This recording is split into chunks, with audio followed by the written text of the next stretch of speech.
আজকে রাত ৯টায় দলের চেয়ারম্যান জনাব তারেক রহমানের সভাপতিত্বে জাতীয় স্থায়ী কমিটির জরুরি সভা অনুষ্ঠিত হয়েছে। এই সভায় জাতীয় স্থায়ী কমিটি ইতিমধ্যেই আমাদের দলের গঠনতন্ত্র অনুযায়ী দলের ভারপ্রাপ্ত চেয়ারম্যান জনাব তারেক রহমান চেয়ারম্যানের দায়িত্ব গ্রহণ করায় সন্তোষ প্রকাশ করেছে আলহামদুলিল্লাহ, এবং চেয়ারম্যান দল পরিচালনার ক্ষেত্রে যেন সফল হতে পারেন সেই জন্য সবাই দোয়া করেছে। প্রিয় সাংবাদিক বন্ধুগণ, এর পরের যে সিদ্ধান্ত আমরা নিয়েছি, এই সিদ্ধান্তটি হচ্ছে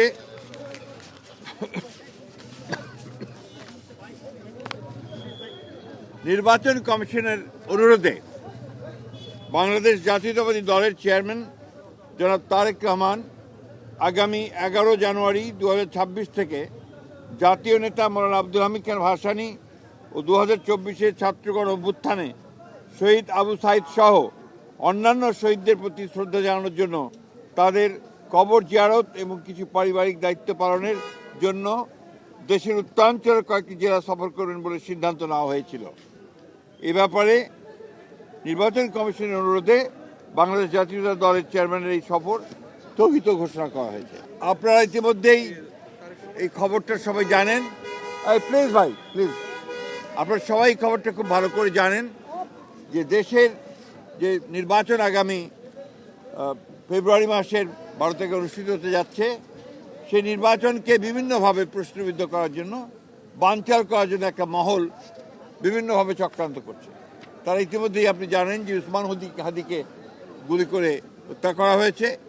একইভাবে বিভিন্ন জায়গায় রাজনৈতিক দলের নেতৃবৃন্দকে, বিশেষ করে বিএনপির অনেক কয়েকজন নেতৃবৃন্দকে গুলি করা হয়েছে এবং তারা শহীদ হয়েছেন। এবং গত কয়েকদিন আগে স্বেচ্ছাসেবক দলের সাবেক সদস্য সচিব দক্ষিণে না উত্তরে সদস্য সচিব, সাবেক সদস্য সচিব মুসাব্বিরকে গুলি করে হত্যা করা হয়েছে। আমরা ইতিমধ্যেই এর তীব্র নিন্দা জানিয়েছি, ক্ষোভ প্রকাশ করেছি এবং অবিলম্বে হত্যাকারীদেরকে গ্রেফতার করে আইনের আওতায় আনার দাবি জানিয়েছি। আমরা বারবার করে কথা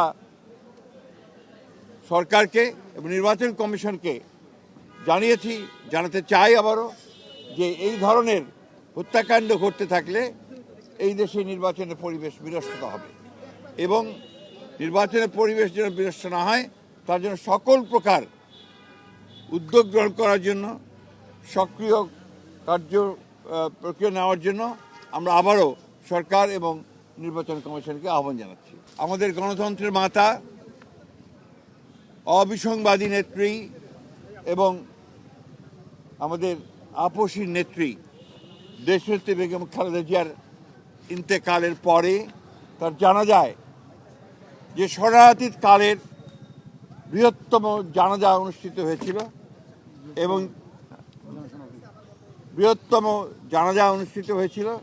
সেই জানাজায় মানুষের যে সমাগম হয়েছিল, এটা এই বাংলাদেশে আর কখনো দেখা যায়নি।